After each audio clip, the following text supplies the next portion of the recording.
propose le bloc 2, les cultures jeunes et l'imaginaire contemporain. Petit exercice, 2-3 minutes. Si vous aviez spontanément à choisir des qualificatifs pour parler de notre époque et de notre société, quel qualificatif choisiriez-vous? Ce bloc-là porte sur les cultures jeunes, ou sur la culture jeune et sur l'imaginaire contemporain. Au risque de décevoir, je le dis tout de suite, mon intention n'est pas d'aller scruter différentes cultures jeunes ou contre-cultures qu'on pourrait explorer, ça serait fascinant. Mais c'est une question, non, c'est pas juste une question de temps, parce que l'intention de départ, c'était davantage d'avoir des outils plus généraux, plus globaux pour saisir cette culture-là. Des jeunes, ou il faudrait toujours les mettre au pluriel d'ailleurs. Donc, je vous propose plutôt quelques éléments un peu en vrac sur différents outils. D'abord, peut-être une clarification autour du terme culture. Qu'est-ce qu'on entend comme la culture? C'est le genre de truc qu'on n'arrive pas à définir, c'est comme définir la religion, c'est comme définir d'autres concepts. Mais juste avoir un regard un peu distancé sur la culture. Il y a plusieurs définitions de la culture, on ne les apprendra pas par cœur, mais ensemble de traits distinctifs, matériels, spirituels, intellectuels et affectifs qui caractérisent une société ou un groupe social, ça vient de l'UNESCO. Ensemble de manières de penser, de sentir et d'agir plus ou moins formalisées qui étant prises et étant apprises et ça doit être partagé, par une pluralité de personnes servent d'une manière à la fois objective et symbolique à constituer ces personnes en une collectivité particulière et distincte. Guy Rocher. Celle que j'aime bien, Geertz, une toile de signification à laquelle l'homme est suspendu et qu'il a lui-même tissé. La culture, c'est pas banal. Et parfois, on a tendance à opposer culture contemporaine et quête de sens, ou culture et quête spirituelle.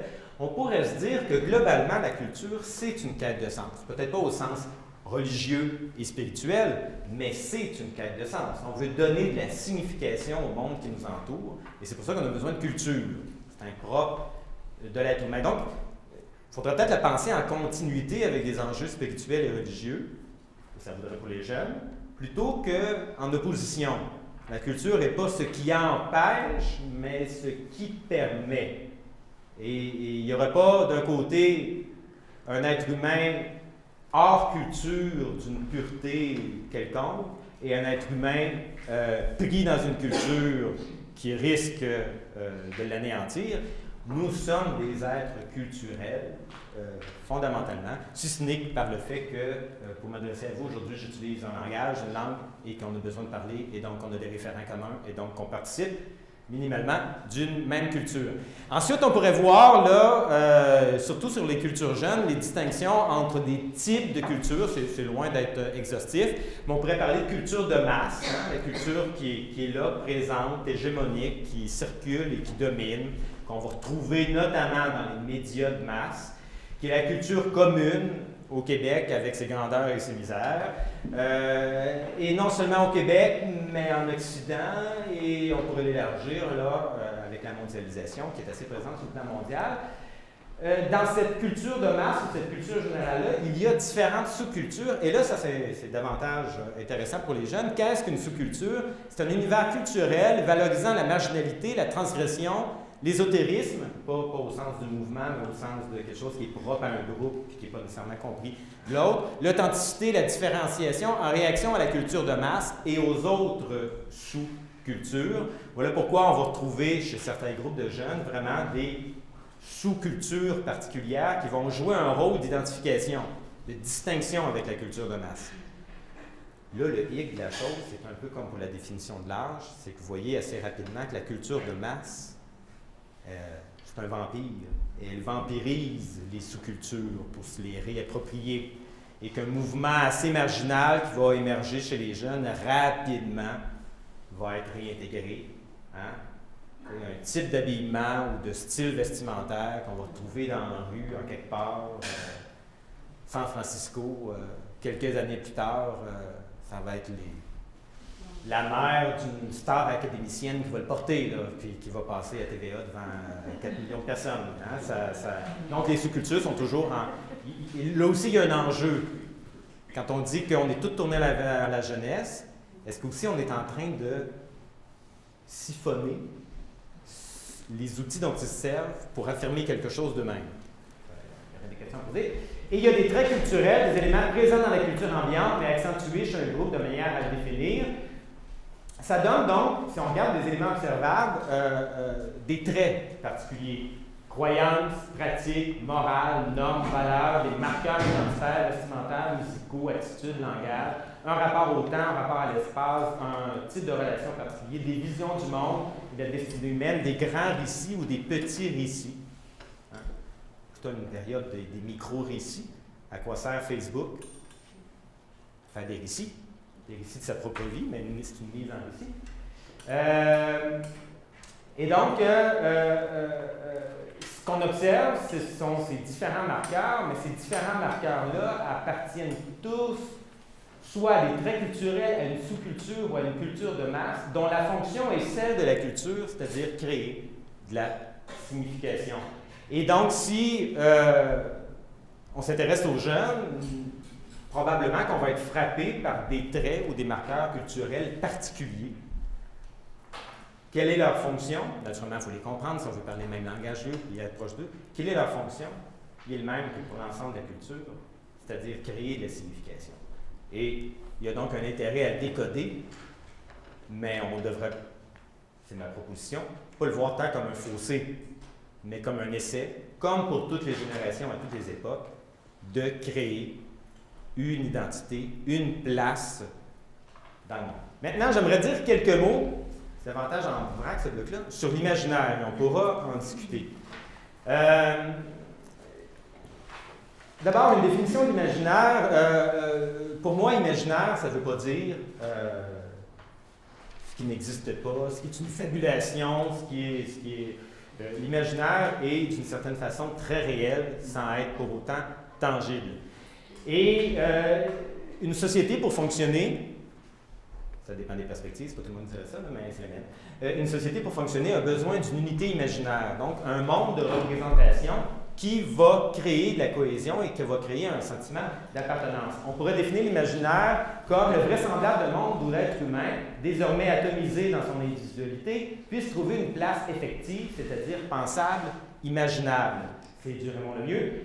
Ou, on pourrait dire également, c'est l'illusion nécessaire, c'est pas péjoratif, permettant de créer un espace commun de référence guidant les gestes, les actions, offrant au sujet une place et un rôle, ou l'espoir d'une place et un rôle dans la société. Tantôt, on se demandait comment se fait-il qu'on place la jeunesse comme âge d'or. Est-ce que les jeunes se définissent eux-mêmes ainsi? Non, mais l'imaginaire, c'est-à-dire l'unité imaginaire de la société, le vrai semblable, ce qui semble vrai dans une société, le propose, par contre. On pourrait dire aussi une autre définition de Castoriadis, on ne peut comprendre une société en dehors d'un facteur unifiant qui fournisse un contenu signifié et le tisse avec des structures symboliques. La raison pour laquelle je l'évoque ici, c'est pour dire que il fut une époque ou une période où cet imaginaire social-là était essentiellement le même et contrôlé par la religion ou la religion explicite. On pourrait dire qu'au Québec, il fut une époque où l'imaginaire canadien-français était un imaginaire catholique. L'unité, ce qui définissait la place de chacun dans la société, était en cohésion, proposée et même régulée, contrôlée, pour le meilleur et pour le pire, par l'Église. Ce n'est pas parce que la religion n'a plus la place, n'a plus cette place-là qu'elle avait autrefois, que l'imaginaire disparaît pour autant. Et que parfois, on est donc pris dans une situation de, est-ce que c'est de la concurrence ou de la confrontation, entre un imaginaire collectif sur lequel la religion n'a plus de contrôle, mais qui est quand même efficient et qui fonctionne, et dans lequel les jeunes ont grandi. Et leur vision du monde, donc, est tributaire de cet imaginaire-là, qui est autrement maintenant régulé. Et lorsqu'on s'adresse à eux, on s'adresse aussi à cet imaginaire-là, qui n'est pas seulement celui des jeunes, qui est partagé par l'ensemble de la société. Ce qui semble crédible, valable, vrai, autrement dit. Le critère, tantôt on disait, le critère devient l'individu. On va en parler longuement, là. Hein? Est-ce que ça permet mon épanouissement? C'est le soi, là. Personne ne s'est réveillé un matin en se disant « Aujourd'hui, je vais faire de moi le critère pour juger si les propositions de sens qui m'entourent sont crédibles ou non. » C'est une injonction qui vient de cet imaginaire-là parce qu'elle place ce critère-là. Et donc, en étant conscient de ça, ça permet peut-être mieux comprendre et voir comment, là, je devance ces questions, mais voir comment une tradition religieuse peut s'inscrire ou pas dans cet imaginaire. Quelques traits de l'imaginaire contemporain. D'abord, la prégnance du soi. Volontairement, je l'ai formulé ainsi pour éviter de parler d'individualisme. Parce que c'est très connoté, l'individualisme, d'une manière assez péjorative. Souvent, c'est pas que l'individualisme mène nécessairement à un individualisme narcissique, égocentrique. L'importance de l'individu, on pourrait même dire que son origine historique dans la tradition chrétienne, hein, le Dieu qui connaît chacun par son nom, c'est plus la masse, c'est l'importance de l'individu. Donc, cette prégnance-là du soi traverse de part en part l'imaginaire contemporain. Là, je vous dis ça sans citer de source, là, mais c'est entre autres les enquêtes qu'on a faites.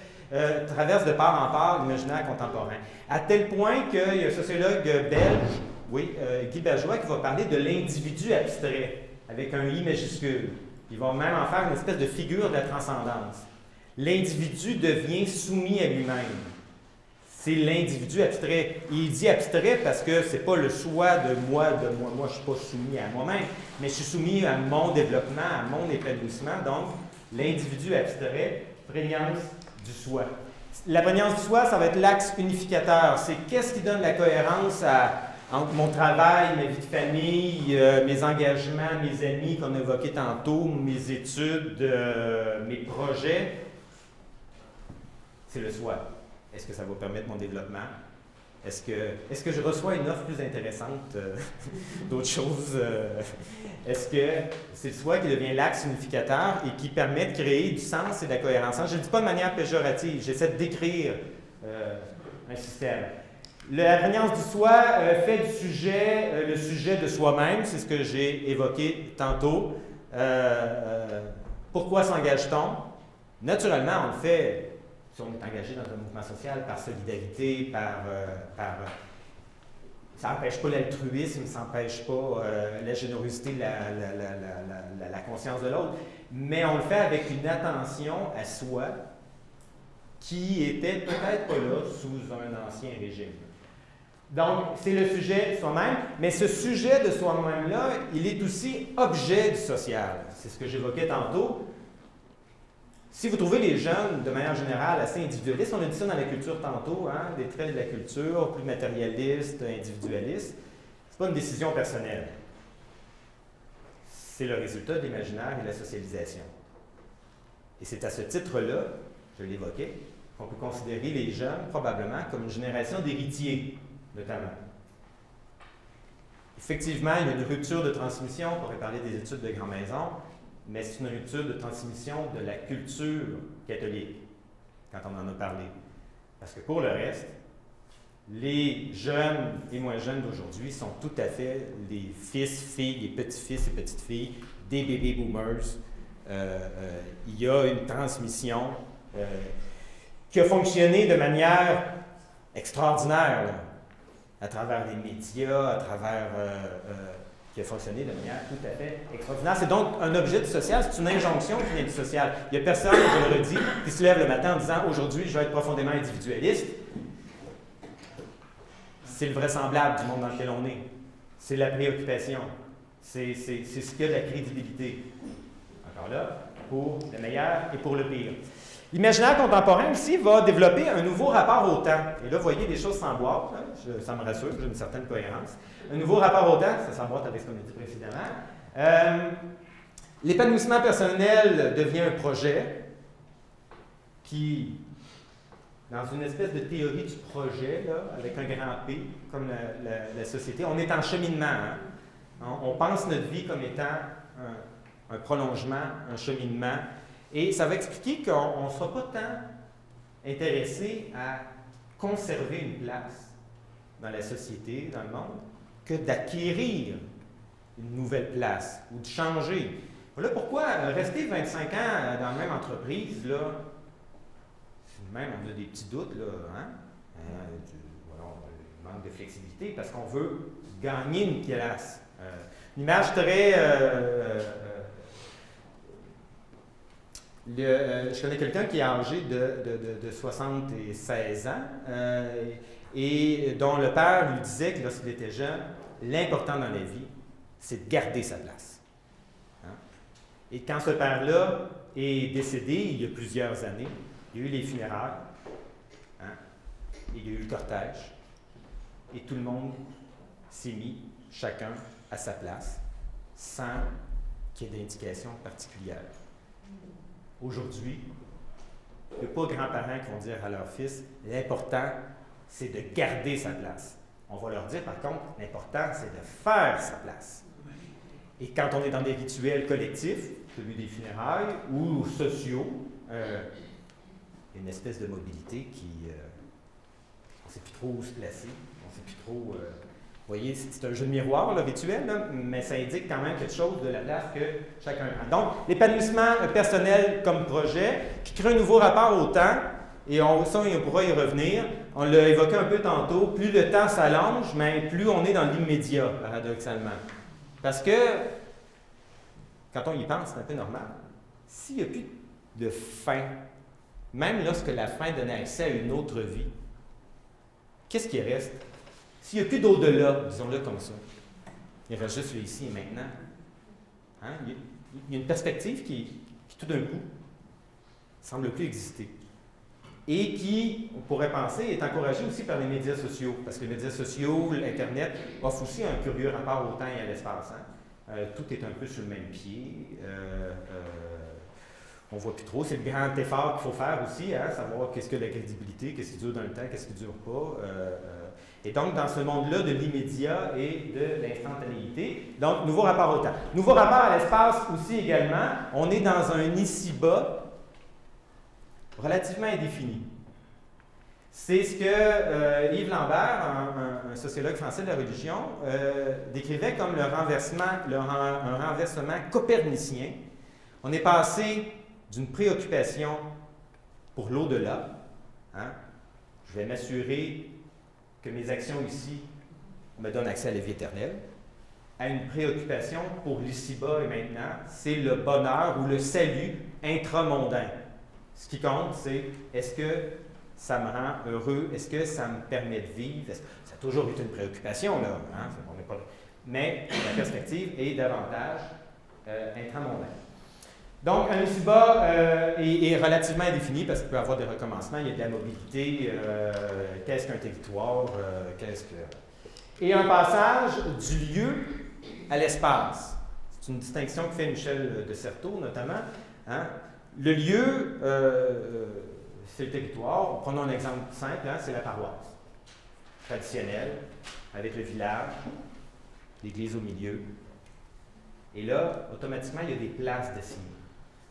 Maintenant, on est davantage dans une perspective de l'espace, où ce qui compte, c'est le mouvement et la mobilité, et plus nécessairement le territoire. Vous le voyez sans doute avec les jeunes, mais on le voit de manière générale aussi en société. C'est peut-être ce qui explique la crise des nationalismes sur le plan politique, parce qu'on n'est plus dans une perspective de territoire, mais d'espace. Donc, il y a toujours des points de rencontre, mais ils ne sont plus associés à quelque chose de délimité. Tout ça, et c'est là-dessus que je voudrais surtout insister, tout ça parle d'un nouvel ordonnancement. J'ai toujours un usage, je ne sais pas pourquoi j'ai choisi ce terme-là. Ordonnancement, voilà. Souvent les constats, c'est plus sorti parmi vous tantôt, mais souvent les constats sur la culture actuelle ou sur le monde actuel, c'est de dire on est dans un univers fragmenté, éclaté. C'est le chaos. C'est le à la carte. Bon, tantôt on évoquait le pluralisme, effectivement, là, mais c'est plus que pluralisme. C'est l'instabilité. Or, quand on y regarde de plus proche, ce monde-là est fortement régulé. On n'est pas dans le chaos. on l'a évoqué tantôt, même au service de garde, on est dans un monde dont la force normative n'a rien à envier au moral d'autrefois, dont plusieurs sont critiques aujourd'hui. Il y a une manière d'être en société, il y a ce qui est à la mode, il y a ce qui est valorisé, il y a ce qui sert à l'épanouissement personnel, il y a le champ du vraisemblable, de ce qui est crédible, de ce qui est acceptable, est clairement délimité et est très régulé. On n'est certainement pas dans un univers éclaté. Et les jeunes qui y vivent, ils ne sont pas dans un univers éclaté. Et on l'évoquait tantôt, cet atelier aux préoccupations. Il y a des injonctions normatives, il y a des obligations qui ne se présentent jamais comme ça, par exemple, parce qu'on est dans une période de liberté, mais il y a des obligations. Tout ça est fortement régulé. Tout ça est fortement encadré. C'est, à mon avis, certainement pas le chaos pour autant. Donc, un univers fortement régulé. Or, on pourrait parler, je vais passer rapidement, mais si on veut en voir plus, en savoir plus, cet univers-là fortement régulé, il y a un chercheur français qui s'appelle Raphaël Liogier, qui est un chercheur en sciences et religions, qui va parler de l'individuo-globalisme comme espèce de nouveau religieux mondial, c'est-à-dire la préoccupation pour l'individu dans une société qui se présente comme étant globale. Et ce mouvement-là opère autant à l'extérieur des traditions religieuses que dans les traditions religieuses, et quelle que soit la tradition religieuse, c'est sa thèse, si ça vous intéresse. Son titre, je pense, c'est la nouvelle conscience de soi, l'individuo-globalisme, quelque chose comme ça. Ce que je vous propose, comme je le disais, qui n'est pas la vérité avec un grand V, il y aurait toujours cette question-là, puis c'est peut-être l'occasion dans les ateliers à dire, c'est pas parce que c'est comme ça que ça doit être comme ça, ou c'est pas parce que il y a un mouvement qui est... C'est pour ça, tantôt, je disais, on pourrait questionner cet après-midi, est-ce qu'il faut embarquer dans la vague, surfer sur la vague, être à contre-courant de la vague, d'une part. D'autre part, effectivement, la régulation va jouer là où elle régulait jusque de manière très cadrée, je reprends le terme, les pratiques, les agir à une certaine époque. Là, la régulation va être aussi forte, opérante, mais dans une espèce d'arrière-plan ou en amont. Ils étaient obligés de choisir, mais il n'y avait pas de cadre, c'est ce que vous dites. Mais dans l'obligation de choisir, c'est là qu'est la force de la régulation d'aujourd'hui. Et cette obligation-là est drôlement forte et elle n'est pas remise en question, ou assez peu remise en question. Fait qu'effectivement, ils vont chercher des repères parce que, pour un certain nombre, ils se sont retrouvés seuls devant leur choix. Ce qui est un paradoxe et qui n'est pas tout à fait vrai non plus, parce que la société nous fait croire, on l'a dit tantôt, que tout est possible. Dans le réel, ça ne l'était pas. Le désenchantement et là, ce n'est pas l'ensemble de la jeunesse, mais on le constate chez un certain nombre de jeunes, et on le constate chez un certain nombre de jeunes religieux, ou engagés en Église, le désenchantement du monde qu'ils ont connu, et même dans certains cas, qui est quasiment une forme de rejet du monde, vient de cette déception-là. C'est une hypothèse, on me fait croire que tout était possible, on m'a demandé de choisir, et ça n'a pas fonctionné. Maintenant, j'aurais besoin de quelque chose de plus cadré pour m'aider à faire les choix. Donc, on est à la fois obligé à choisir et la culture ambiante, au nom de cette liberté-là, parce que c'est ça le principe, je reviens à la phrase de tantôt, la liberté de choisir sans la liberté de choix et l'obligation de se choisir, là, il y a quelque chose de un peu schizophrénique là-dedans. On peut-être pas accompagné, ou en tout cas, offre pas toujours les possibilités. Et c'est la raison pour laquelle j'évoquais aussi tantôt qu'on est dans une période qui est anxiétante, excitation et angoisse, et qu'on est dans une période où collectivement, on est peut-être plus angoissé collectivement que à certaines autres périodes, ou parce qu'il y avait des cadres. La question c'était, est-ce que je suis dans le cadre ou pas dans le cadre, puis je me sens coupable si je ne suis pas dans le cadre, et est-ce que je dois me sentir coupable? Aujourd'hui, le cadre décide plus la décision, mais l'obligation est quand même là, donc je suis angoissé parce que est-ce que j'ai pris la bonne décision? Est-ce que je suis responsable à la fois de mon succès et de mes échecs? Et je dirais, sur le plan sociologique, c'est pour ça que tantôt je voulais parler d'imaginaire, parce que l'obligation, qu'elle serve l'épanouissement personnel, pour moi, c'est ce qui relève de l'imaginaire commun et dominant, duquel on peut assez difficilement se soustraire. On pourrait dire que c'est pas propre aux jeunes, on est tous pris un peu dedans. On peut avoir un regard distancé, critique, mais on est là-dedans. Hein? Puis d'ailleurs, là, si on allait interviewer là, les personnes qui se retrouvent à la messe le dimanche et qu'on leur demandait pourquoi ils y sont, moi, je suis pas mal prêt à parier qu'on entendrait des choses comme pour un épanouissement, pour un cheminement personnel, ce qui est tout à fait légitime, hein? Ce qui est j'en suis tout à fait, là. Mais en tout cas, des termes qui s'approcheraient assez bien de la même raison pour laquelle, je ne sais pas trop quelle dame suit les cours de yoga ou Donc, il y a cette injonction-là globale, et c'est vrai que dans le monde dans lequel on est, il y a toutes sortes de propositions de sens, y compris les propositions des traditions religieuses, mais aussi de toutes sortes d'autres, des propositions amicales, on en a parlé, des relations d'amitié. Et on est dans une espèce de marché, et c'est l'obligation du choix dont on parlait tantôt. Est-ce que ça solutionne? Là, il faudrait que je sois au devin, que je sorte de mon rôle de sociologue. Je pourrais dire qu'il me semble, mais là c'est une piste, que dès lors qu'on est davantage conscient, qu'on est le produit d'un imaginaire social en partie, que ce désir-là d'épanouissement, dans les termes qui nous est présenté, ou qui se formule, ça ne vient pas de notre soi profond, là, hein? On peut le remettre en question. On pourrait peut-être se demander si l'épanouissement de soi, ça ne veut pas dire même respecter un engagement, même si on a d'autres propositions. Hein? Mais donc, dès qu'on a davantage conscience, là, ça c'est vrai, c'est le sociologue qui parle, qu'on est des êtres sociaux, produits de relations avec d'autres, et que tout ne vient pas de nous, c'est là que l'individualisme dont on parlait tantôt agit pour moi de manière la plus insidieuse, c'est qu'il finit par nous faire croire, pas juste qu'on vit notre vie dans une perspective pour soi-même, que ça vient de nous, qu'on se donne nos valeurs, qu'on se donne nos croyances, qu'on se donne nos responsabilités, et là, ça évacue tout l'environnement, la société, les autres, ça évacue les générations, ça évacue la transmission, et ça laisse l'individu prisonnier lui-même, alors que j'allais dire, c'est pas vrai, là, hein? L'être humain est plus complexe que ça, on est fait d'un paquet de relations, on est fait... il y a du monde autour là, qui nous crée. Alors, dès qu'il me semble qu'une des pistes, là, et je vous la propose, vous pourrez réagir, c'est qu'en étant davantage conscient que ces injonctions-là, c'est une injonction à laquelle on peut participer, mais que ça ne nous définit pas tout, là, hein? Que ça aussi, c'est une obligation de laquelle on peut prendre une certaine distance.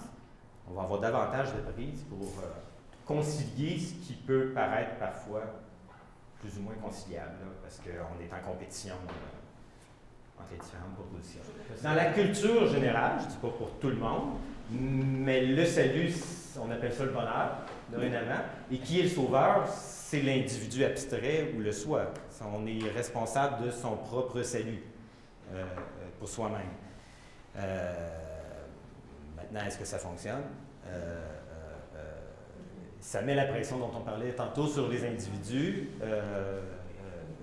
de manière assez forte. Mais à tout le moins, c'est dans ma lecture ce qu'on tente de nous faire croire comme image, comme illusion nécessaire de la société, ce qui crée la société. Il y a, entre autres, comme trait, cette image-là. Si on veut le voir, là, c'est observable, cette affaire-là, c'est pas des déductions. Écoutez la télé ce soir et écoutez les publicités. Et c'est ce qu'on va vous dire. Le salut va passer par la bonne marque d'auto, par le bon choix de shampoing, ça peut avoir l'air anecdotique et banal, mais ça ne l'est pas. Hein? Et c'est pas juste du matérialisme au sens d'une préoccupation pour acheter des affaires. Et c'est pas du consumérisme, là, il y a de ça. C'est une vision du monde qui vient avec. C'est l'arrière-plan de cet imaginaire-là qui vient avec, qui place l'individu dans... Les publicitaires ne nous vendent pas des produits. Ils nous vendent un idéal de vie bonne et de réussite. Après ça, ils associent le produit avec. C'est comme un salut sans mort. Oui, oui. Un salut dans la... C'est comme un salut sans mort, tout à fait. On pourrait dire que c'est un salut dans la jeunesse. Et c'est un salut dans le contrôle aussi, hein? Parce que c'est le corollaire de ça. Je pense qu'on va y revenir. Mais c'est un salut dans le contrôle. On laisse croire à l'individu, dans cet imaginaire-là, qu'il a plein contrôle sur l'ensemble de sa vie et sur toutes les étapes de sa vie, et même sur la mort. Vous voyez les débats qu'on a eus, hein? C'est l'être humain qui tente d'avoir... Parce que c'est le corollaire des choix que tu es appelé à faire toi-même pour toi-même. Ça veut dire que tu as le contrôle. Et là, quelle est la place, on l'évoquait tantôt, de la finitude, de ce qui arrive, comment on gère, et pas la finitude, là, la fin, la vie après la mort, les morts quotidiennes, les deuils, les choses sur lesquelles on n'a pas le contrôle. Tout à fait. D'une part, la fonction de l'imaginaire, c'est d'éviter le chaos. Hein? Donc, ça crée la structure de la société. Et donc, ça crée une société. Ça la rassemble autour de référents communs qui créent une identité sociale. La construction de cet imaginaire-là, on pourrait reculer assez loin dans le temps. C'est un long processus historique qui est issu de la modernité, qui s'installe, qui est en constante évolution, hein, qui va changer, qui va se nourrir, qui est à la fois héritage et réinvention, pourrions-nous dire. Pour répondre à la question, là je devance peut-être un peu, mais là ça, moi c'est mon hypothèse de travail, que je ne suis pas le seul à partager, mais actuellement, ceux qui en tirent profit, je ne sais pas si c'est un profit, mais en cas qui en tirent les ficelles, c'est la régulation de marché.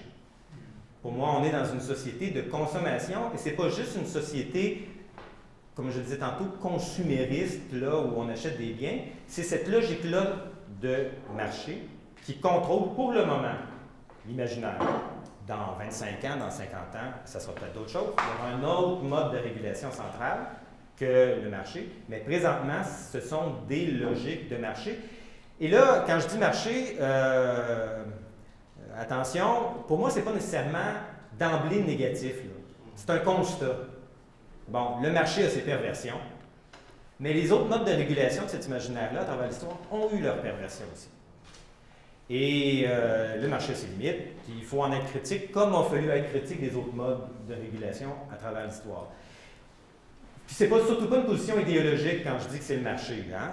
S'il y a quelqu'un qui peut nous dire qu'il y a un autre mode de régulation de la société présentement que le marché, je serais le premier intéressé à le savoir. Mais quel va être qui va avoir le compte, un grand qui, là, pas une personne, quelle logique va faire que cet imaginaire-là va être dynamique là, et va fonctionner?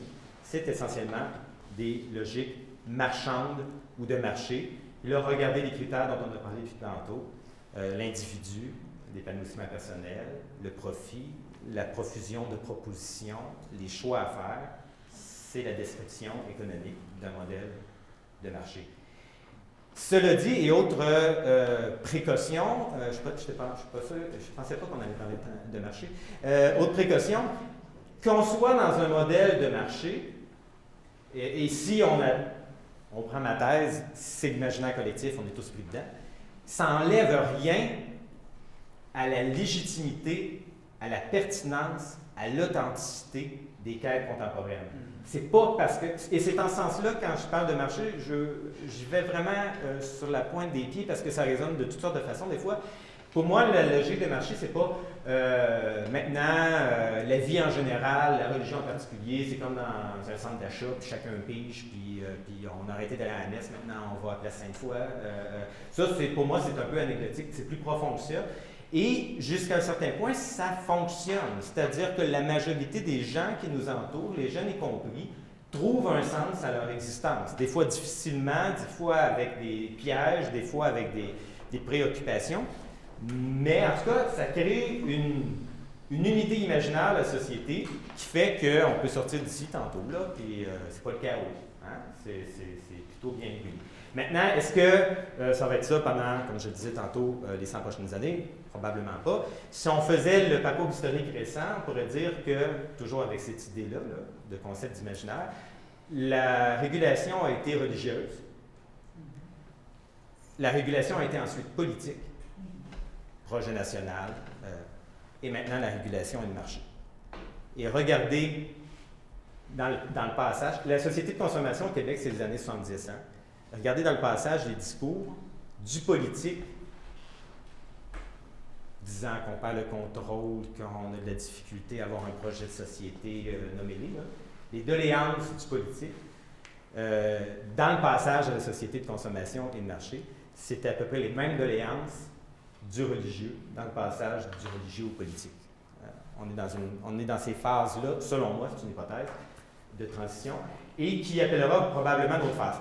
Et cela dit, dernière remarque là-dessus, on pourrait y revenir, c'est pas parce que, je le redis, on est dans un univers de marché ou une régulation de marché que les quêtes contemporaines ne sont pas légitimes, que les gens ne s'y engagent pas avec authenticité, que d'une part, même sont peut-être davantage intenses, on pourrait dire ça comme ça. Et c'est pas parce qu'on est dans un imaginaire de marché que c'est du marché nécessairement mur à mur.